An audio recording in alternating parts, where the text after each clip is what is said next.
Good morning, everyone. After sort of warning you about the bane of engaging with lawyers, this is the third lawyer in a row that you'll be facing. So I can quite sympathize with your situation. Dr. Kittipong, the wonderful, incredibly hospitable TIJ team, I'd like to thank you once again for giving me the opportunity and, of course, having this joint workshop with IGLP. I must confess this is the third year, and there's so much which I see which is going forward in terms of collective approaches to understanding issues and coming up with new frameworks for looking at them. Pedagogical innovation, already this year, the workshop is doing something new, which is quite interesting in terms of the sort of the problem labs and the problem questions with which experts will be engaging. So I have a slightly different purpose. We've had two very sort of rich conversations and talks which have been directed at you. I'm essentially trying to do two things here. First of all, I'm here to introduce you to who we are, the Institute for Global Law and Policy. Incredibly difficult for me to actually encapsulate in a few words a group which is so eclectic, but still there is a commonality of approach, there's a commonality of methodology which brings us together. And it's also the second purpose of why I'm here is to briefly introduce you to some of the things which we'll be doing together over the course of the next, some of the emerging sort of interesting themes when it comes to policy analysis or the factors which have become more important. Obviously, we live in a dynamic world and things keep changing, but these are some sort of lenses which may be helpful in terms of going forward. Okay. So I'm going to start with some essential assumptions, preoccupations, and approaches which define IGLP or IGLP. The people who are usually engaged with the policy discourse, with coming up with policy solutions are, of course, national governments, but also policy institutes, think tanks, international development corporations, IFIs, public policy schools at universities. So we are none of the above. We are essentially a bunch of academics. We are all scholars. Most of us are full-time faculty members at one university or the other, and the others who work on the cusp of law and policy, like myself, still engage with scholarship, but we work closely with governments on policy reform issues. So what we bring to the table is something quite unique, because we bring to the table the rigor of the academy. We are not a McKinsey, which is not to take anything away from them, but we are people who are into long-term research, into empiricism, into theory, into deconstructing things, being critical. And at the same time, we also are not, hopefully, ivory tower sort of academia, but people who are constantly and regularly engaged with policy questions. The other interesting thing about the IGLP faculty group is that these are not just lawyers. A lot of the people here are actually very multidisciplinary, not only in terms of their approach, but also in terms of expertise in related disciplines like economics, sociology, anthropology. So that also makes it a fairly interesting group of people looking at policy questions. The other, I guess, commonality is that we're all, or at least we try to be, incredibly critical. Nothing is sacred for us. There is no dogma of the doctrine which sort of pins us down. Whether we do international law, whether we do criminal justice, whether we do any other area of law, we are very happy and very keen and indeed very driven to sort of deconstruct these issues, to look at them in their context and try and figure out what's going on. So in that sense, we are incredibly different from a more black letter law approach. We actually consider law not just to be the black letter, but also the institutional structure, the assumptions behind it, the socioeconomic political system which a legal system tries to establish. I guess inherent to that approach is the fact that we find that law can be incredibly indeterminate. Now, this is in no way meant to be, and this struck me last year as well, this is in no way contradictory to what has just been said, to what Mr. Booth spoke about, or Dr. Kittipong. The United Nations goals, the UNDP goals, various other international treaties and aspirations are incredibly important in our context and indeed in other contexts. And there is an element of the law which lends itself to great precision, or there are multiple kinds of consensus on what ought to be achieved. But generically speaking, and this will come through very clearly when we engage with you and learn from you and try and impart whatever we have learned in the policy groups, as you analyze your policy questions, that law is not necessarily always determinate or precise. It can lend itself to multiple meanings. It may have come into being at a particular point in time because of particular compulsions or considerations, but frankly, it can also lead to other intended or unintended consequences. And so we look at that and we try and look at what those ambiguities or uncertainties and indeed even opportunities are which a text of law presents. So I guess the binary of law in books and law in practice, and I'm sure many of you may have heard it before, is something which is incredibly important. Many of us also look at law sociologically. It's not just the right which is vested in a statute which is important. It is also the ability of a victim to be able to get that right. And what becomes then important is various kinds of access to justice issues. Who has access to a lawyer? What happens in a courtroom? What are the economic disparities which have an impact on your capacity or your ability to seek justice? That's just one example.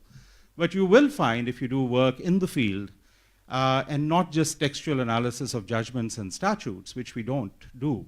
As I said, we look at a lot of these other factors as well. It becomes incredibly important to look at the overall sort of milieu. And that is something which we also try and impart when we talk about policy, when we talk about the policy-making process, when we talk about the connection between law and policy.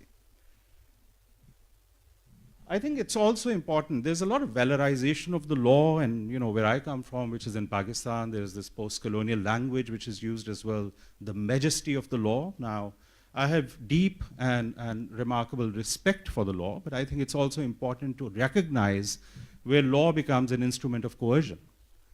You can have bad laws, you can have unethical laws, you can have unjust laws. So I think it's important to have that radar always working in terms of what a particular law is trying to achieve.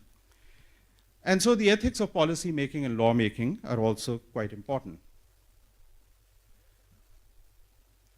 So I guess one of the fundamental questions, and frankly, I'll be sharing with you a whole bunch of questions, and I promise you I'm not going to be answering any of them, which is very convenient.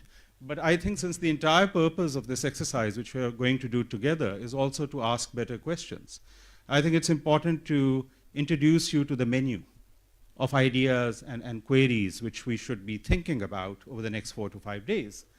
There is this fundamental question about the distinction between law and policy. This is something which we'll be looking at. And what is the legal regime and what is the political regime? And what are points of convergence, conformism, or what are points of dissent, disagreement, confrontation? Where do they run parallel? How do they part ways? What happens? And is it really useful to think about them as incredibly mutually exclusive binaries with airtight boundaries, or are they areas which are much more complex with a lot of overlap? One of the things which will also come through is that if you adopt a very sort of staunch legalistic approach, one of the things which I've noticed last time, and I've had an experience of dealing with a lot of context, is that people think that if you rule changing, rule amendment is not always easy. Sometimes there are more obvious, more immediate, more doable alternatives. And sometimes even the rule the things which you need to be mindful of haven't been looked at. So one very sort of common thing which happens in my context in India and Bangladesh is wherever there is a situation, you have a first information report to the police, and you always think of a dispute in terms of a trial. Now, that is not how it works. There are multiple incentives, multiple ways to regulate behavior. So I think it's important for us to also proceed in a manner when we look at policy questions. Is rulemaking, is litigation, are these the most optimal solutions? Secondly, the other sort of big assumption in a lot of policy arenas is that reform has failed simply because of poor implementation. I think implementation is important, but I think it's overemphasized. Quite often, the design of the reform itself is deeply flawed because it's not been thought through, it's not been questioned sufficiently. And there are a whole host of reasons as to why the design factor gets neglected. I'll hint at some of them towards the end of my presentation. So, one of the fundamental things which we will try and do is, how do you frame a question? You know, how do you ask a policy question? It's not rocket science, but it still takes a fair amount of practice. It takes, you know, the ability to look at multiple factors which may have an impact on that policy intervention. It can happen that what may be the most obvious question to ask is the wrong question to ask, and it will just send you on a trajectory which is not a win-win situation. It may be that you are missing out on some key stakeholders. It may be that you are missing out on some key details as far as the regulatory or the legal environment is concerned. Maybe you're oblivious to a cultural dimension. So I think it becomes incredibly important that the question is framed properly and that we ask better questions, because better questions lead to better solutions. Now, a particular question asked in a certain way will take us in a different direction from a different question, and whether they are, you know, whether they compare to each other or whether one is superior to the other.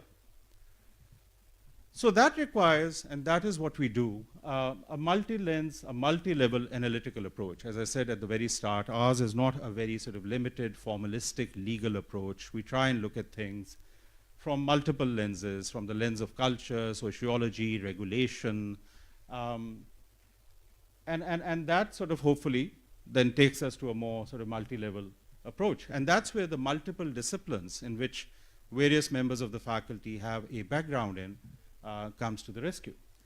Now, two of the most important things I've seen in terms of justice sector reform in my context and other similar contexts, and that is pretty true here, is that a lot of policy analysis is very ahistorical. In other words, it is devoid of engagement with history. It doesn't look at history.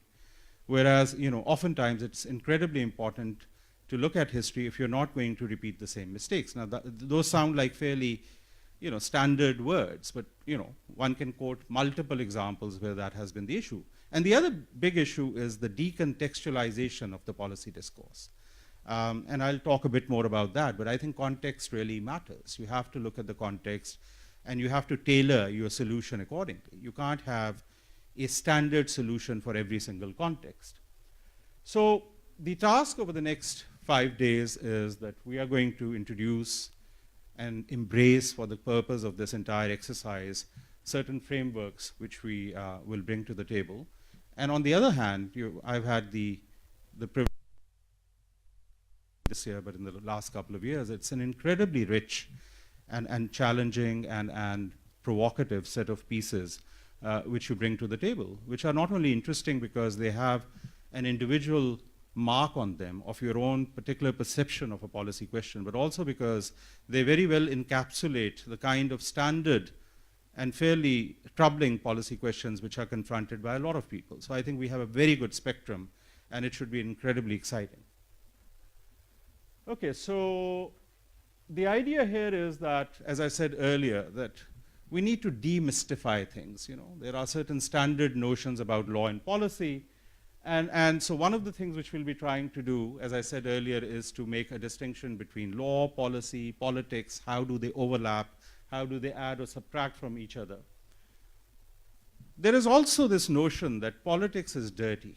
Politics is to be avoided. Politics is denigrating. It is something which is beneath you. Whereas policy is something sanitized, incredibly precise, perfectly kosher, perfectly legitimate terrain, language, modus, for various people in society to try and get what they aspire to or what they think they deserve, for various kinds of social collaborations and compromises. Politicization of an institution, I think you will particularly relate to this because, like myself, there are lots of contexts which have, you know, the idea of democratic continuity has a lot of resonance there. You know, so sustainable development, all these goals are incredibly important, but part and parcel of that is also civil liberties, rights, democracy. And you can't have any of those things without politics. So I think one of the important distinctions which we'll try and make is that it's not this very simplistic notion of policy being superior and sanitized and expert and politics being a problem. And then what is the role of policy when it comes to the law? Is it something which is rational, quantifiable, scientific? Should it be? Or is it also messy? And that's okay, as long as you aspire to and you reach certain optimal outcomes. So what ought to be the process, and what are the characteristics, and what are the prices which we have to pay? I think it's important to get over some standard notions of how these spheres work and to embrace the complexity of these spheres in order to sort of proceed in a more harmonious fashion. Also, our policy discourse is normatively indeterminate. In other words, is there something which policy is trying to achieve which is not linked to any social norms, to any social aspirations? We don't think so. I think it's not something which is, normative. Now, equally important is who makes the policy decisions. And when you discuss your policy questions with us, this question will come up time and again. Who has the power to make these policies? Who are the stakeholders? Who's the disempowered one? Who is not being listened to? And is that something which is necessarily important, or it isn't? And I'm not saying it in a sort of emotive manner here. I'm also talking about it from a pragmatic fashion, because the people you ignore and the people you overlook may well turn out to be the people who undo the entire policy initiative. Are there good and bad policy questions? As I said, this is something which we're going to try and do. Now, the other big thing is, and whether we talk about the UN goals and a lot of other things, sometimes there can be a contestation between international or global norms and local aspirations and local norms. How do you strike a balance? Is global always to supersede? Or is the local always to be justified because it is local? I mean, these questions will come up time and again. And should abstract universal goals even determine policy at the cost of non-neutral local factors? I mean, we don't take it as a given. I think it's a question which needs to be debated, and it may vary from situation to situation. But when you look at actual practical situations which bureaucrats, CEOs, and other people face, they may have very, very legitimate imperatives to do a certain thing, but they may be constrained by something else. One of the really sort of key insights from last time was when some of the participants discussed in detail how they thought that certain policies were more beneficial for Thailand, but they also felt that the expectation from them was to follow a certain different set of policies because of treaty obligations and all that. Now, I think that may not always be accurate, but there may be valid, legitimate situations where you are being pulled in different directions. And so then the question arises that should policy making really be sort of styled and circumscribed as something which is sanitized in order to avoid all these contestations, or does it have to respond to it and embrace it without being compromised? So, is it an ideal thing which we pursue, or is it the desirable, the pragmatic, or merely the doable? One comes across a lot of people who are willing to compromise on what is the least common denominator. Should one be pushing for more? What is pragmatic in the policy sphere? I guess one of the most important links between policy and law is how law is used as an instrument of policy, and how it can be used effectively as an instrument of policy. But beware that law is not merely an instrument. Law is also a set of norms. Law is also a terrain of contestation. Law can also be coercive. So the connotation and the nuance will have to be understood. Another challenge is when you have competing normative frameworks in the same policy milieu, and this is particularly true for the global south, where there are multiple, at times, normative frameworks. Despite having constitutions, you may have local cultural norms, you may have religion, you may have other things. And so hence, in this complex milieu, the challenge is to try and ask good policy questions. Now, I'm slightly hesitant to share this with you, considering that we have a new pedagogical sort of element this time, where we have people who are experts, who are going to be doing questions, workshops on certain kinds of specialized questions with you. But I think it's important that from our perspective, there's a slight element of skepticism as well about the general concept of expertise. And I'll give you a specific example. This does not contradict what we're trying to do here. And that takes us to the larger question of what is knowledge, where does it come from, who does the knowledge production in a society, how is that knowledge used? But the question of who the experts are they international sort of experts who fly into a country and they have a particular kind of expertise? Are they a local privileged group with specialized access to information? I'll give you one very common example. The countries in which there's a lot of donor-funded justice sector reform, like mine, the actual people with an impact on reform is incredibly small. So there are some international experts, some local experts, some judges, a few top bureaucrats, maybe one or two key politicians. And that can create an issue. Because the impression which can be created is that policy reform, policy intervention is a highly technical exercise. And nobody other than lawyers or people with that kind of expertise can actually dabble in it. And the very fact that comparatively few people have access to that particular language, the language of law, for instance, can potentially disempower. Now, one of the important things Dr. Kitty Pong said at the very outset is that when it comes to policy thinking, policy interventions, you don't have to be a lawyer. All of you are stakeholders. All of you bring something incredibly important to the table. And all those perspectives matter when you're deconstructing policy questions and trying to answer them. So I think it's important also when we look at this policy milieu about the role of experts and expertise. Because in many ways, that will tell you which voices are being elevated and which perspectives have more primacy than others. One of the things which we will therefore do is to try and better identify all the stakeholders, constituents, allies, opponents, affectees, whenever we look at a policy question or a policy intervention. And the question which will emerge time and again is possibly the clash, excuse me, between the technocratic and the political. As I said, there is a certain sort of tendency to look at the technocratic as superior as compared to the political, because the former is precise and dispassionate and not swayed by parochialism, whereas politics is all things bad. But as I said, this is not a very accurate description, and this is not something to be adhered to. The reverse also is important, that there are certain areas where technical expertise does matter, and that where technical expertise can have an important bearing. I'll give you an example. Crime scene investigation ought to be the same all over the world.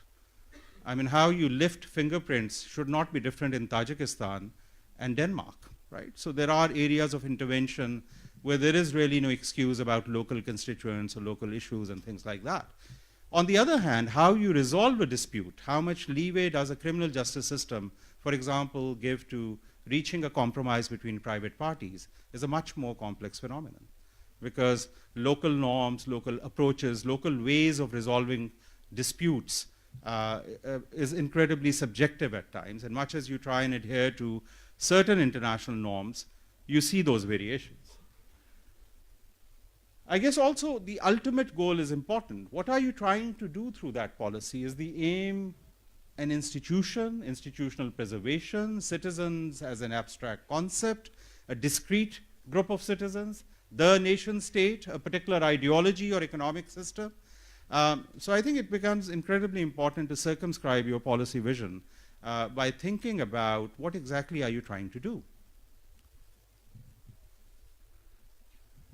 So one of the things which I've said is that the fact that an expert says that all these policy things, questions, are unintelligible to you because you're not the expert is something to be resisted, because expertise can turn into a false necessity.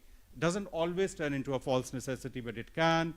And it can also be a way to sort of say that we are going to ignore the multiple competing interests in a society by trying to say, oh, I'm not favoring this group or that group.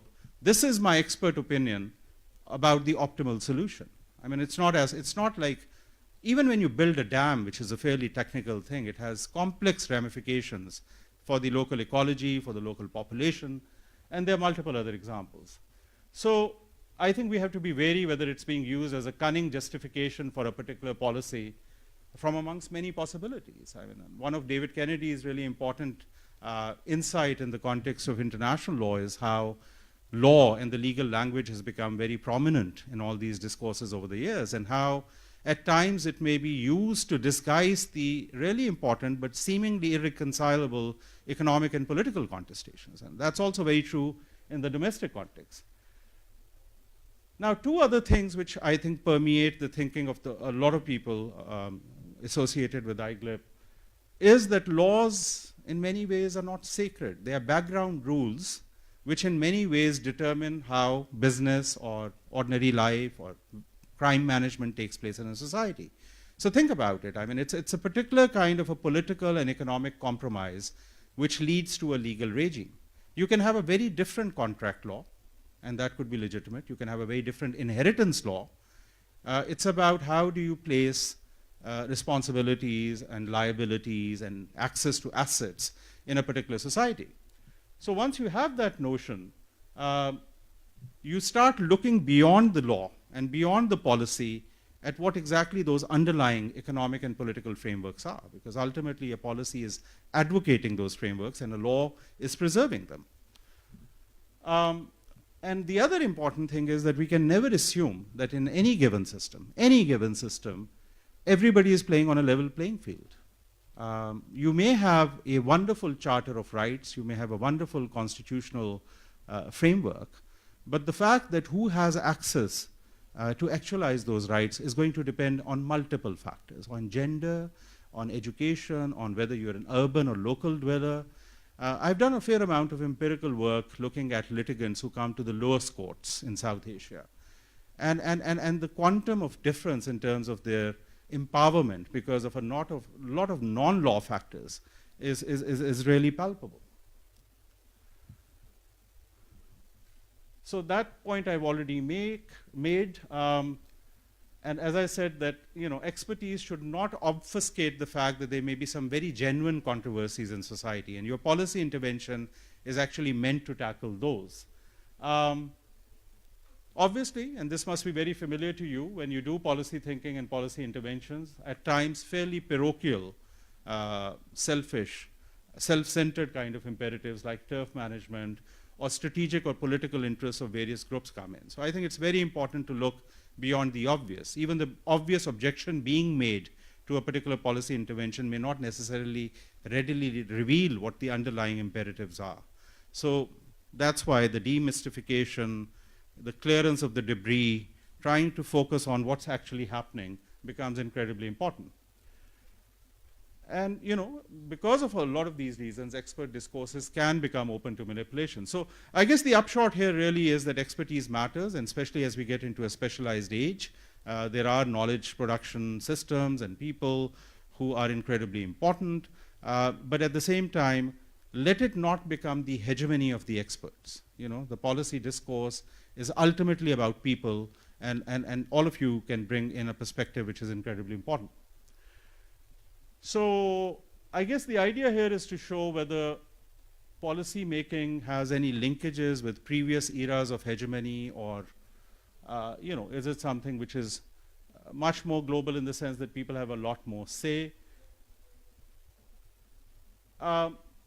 We have hyperlinks available, but I don't think there's a need to sort of take a look at them. But I'm sure all of you are incredibly familiar with these international rankings, right? You have ease of doing business, good governance, rule of law. So we are all being constantly gauged against each other, in the region, in the continent, globally, according to GDP, according to, access to justice. And it has some value in terms of both putting pressure on those who are lagging behind, but also in terms of looking at medium to long-term trends of progress.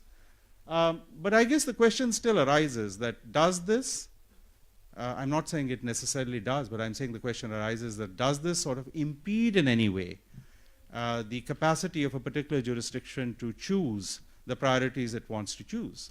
A lot of justice sector reform programs advocate a strong contract enforcement, land regime protection kind of an ethos, whereas relatively few talk about environmental rights or labor rights. And Sometimes what you choose can be contentious, because if you go in one particular direction, if you're producing, for example, a new legal regime which is heavily promoting mining, are you being mindful about the rights of the tribals and the people who get affected by that?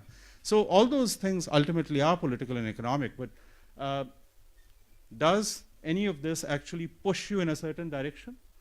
So you have this term of best practices. For whom?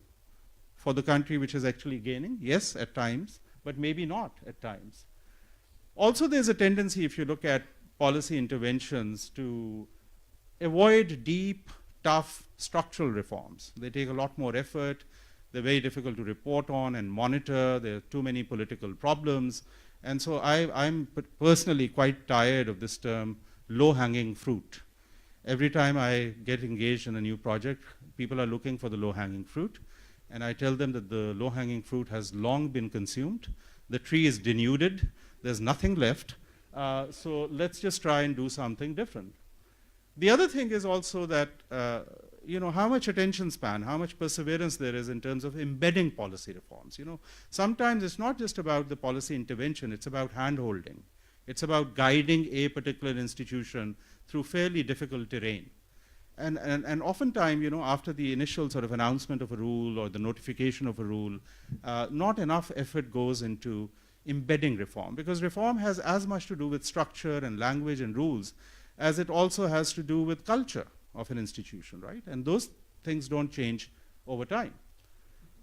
The question of globalism, cultural relativism, I'm sure you must have been, there's the entire Asian cultural relativism debate. These are factors which you have to be, and we all have to be mindful of. How does the global ethos permeate the globe now, and how do these factors still stand? This is a very integral, important debate in the international human rights literature as well. So balancing the global and the local becomes one of the challenges. The other thing which I mentioned earlier, and this is a particularly typical Orientalist notion of what India and Pakistan looks like. I love this kind of painting aesthetically, but it's always elephants and exotic looking Asians. But context still matters. And in various ways, when we talk about these universal standards, and I'm talking in particular here about justice sector reform programs, which is what I do mostly, you get a lot of templates. So something has been tried in Sierra Leone, and so it should be tried in Pakistan. I'll give you an example. Apparently, introducing paralegals has been a huge success in Sierra Leone. And that's because it's a smaller population, relatively simpler disputes, and they don't have a very large body of lawyers, so there's a paucity of legal expertise. Does not mean that now you introduced paralegals in Pakistan, which is a country with hundreds of thousands of lawyers, most of whom are unemployed and need capacity building and are a ready cadre of people who can be employed to pursue the goals. If you bring in paralegals, there's going to be a huge fight over a small pie and a mini civil war amongst legal practitioners. Now, some of the most cynical people amongst you may think that that's actually a very desirable goal, because if you kill all the lawyers, things will improve. But on a more serious note, things may not necessarily work in a different context, just because they worked in a particular context. So what we call cookie cutter solutions and policy compliance box ticking, to assume that since the Inspector General of Police has approved a new draft of how police investigations should take place, will actually mean that police investigations take place like that. Those are the kind of naive assumptions which have at times plagued a lot of these interventions. And as I said, transplantation, which is really taking one idea and sort of putting it elsewhere without any contextual relevance. The other thing which makes at least international funded reform problematic at times, even though at times it's incredibly useful, is that it's not just the donor country. You may have what are called international development corporations. So increasingly what I see is that instead of, let's say, the Department of International Development of the United Kingdom government intervening and sort of, collaborating and giving its expertise. Now they have a bidding process. And this happens in a lot of other sectors, but it's happening much more now in law as well. And some international company, which will have a Rolodex of expertise, will come in. But here, at the end of the day, the imperative is profit. So what does that do? How does that make the entire sort of reform discourse and the policy intervention even more complex? Because it's not just whatever bilateral relationships between two countries are, or whatever the imperatives, noble or not so noble, of a particular government may be. You also have a third party. So what you see in terms of historical experience, in terms of policy interventions in the justice sector, are a lot of executive shortcuts and a democratic deficit. They don't like to talk to the politicians or the political players or other people who may at times really ask legitimate but very probing questions. They'd much rather deal with one judge or one particular senior bureaucrat, convince him or her, and try and push the thing through. Developing world, of course, also has a lot of path dependencies in terms of how these economies are structured, how these legal systems have been set up. There are multiple other factors like tradition, religion, culture, society, and politics. And there's, of course, colonialism, which has played a big part in a lot of countries in the South. And these are all factors which are incredibly important, but not often recognized or sort of taken as seriously as they should be. The other important sort of dimension of policy analysis in the current sort of sphere for some time now is the data. And you will often find in your own context when you do policy work that the anecdotal is very important. Just because someone is very senior, that particular person will claim access to all wisdom, and it will be very difficult to bring about any innovation. So one of the things which I discovered through personal experience is, how do you make incredibly domineering, incredibly opinionated, and incredibly senior people pause and listen to you? You bring out the data, which is not always easy, but it's incredibly difficult also to question it, right? Because the picture becomes very clear. So I think the use of data to inform policy and even sort of lawmaking is incredibly important. Data can be a tool, it can be a weapon, but let's also be very, very clear that there are limits to quantitative approaches. I think, if you look at the administration of a justice system, like a case flow management system, increasingly you can't do anything without a data. But you can't quantify what is justice. So for example, you can't say that a criminal justice system is incredibly good because it has a high rate of convictions. It's much more complex than that. A criminal justice system is not just about the outcome, and a just outcome could be an acquittal or a compromise rather than a conviction. It's also about the process. It's about whether people felt that they got their say in that process, whether all the evidence was collected, multiple other things. So I think it's important to be mindful of the value of the qualitative while also using the quantitative to its potential. Increasingly, in policy interventions and reform projects, the measurement of outcomes is becoming very important, the M&E sort of dimension to it. So I think it's also important to visualize these questions in a manner that it takes care of that. And it's important not, as I said, to just do cosmetic changes, but to think about reform as institutional structure, culture, transparency, accountability, incentives. These are often areas which are comparatively neglected. Okay, so moving on towards the end. Comparativism is another thing which we will be trying to pursue here, and the value of this entire structure is tremendously invigorating how not only did we have remarkable debates between people with a particular professional sort of background with others, so the police people talking to the prosecutors, but also Vietnam talking to Thailand, talking to Sri Lanka, in terms of what worked in terms of police reform. So I think one of the things which we need to be mindful going forward is that much as there are a lot of interesting Western models which have value, what does regional comparativism mean? There is comparatively little regional assessment of what's happening. I mean, I can tell from my context that my policymakers know relatively little about what's happening in Thailand, and at least I have always tried to persuade them to look east. Traditions, I've mentioned colonialism. We've also, various countries have had the experience of the police or the autocratic state, so there's a lot of information sharing which needs to take place because of this paucity of regional assessments. So I would like to end here and once again sort of say three things. You will get, and I think the next step is for us to share with you these two sort of very short, concise documents. One is on making a policy presentation. The other is on through which we'll go through our policy groups, and we'll talk a bit more about that. My idea here was to sort of give you an initial sort of flavor, a glimpse of how we try and critically examine things, and also to perhaps highlight and underline some of the major sort of developments when it comes to policy assessment and policy discourse. And I look forward to engaging with all of you. Thank you.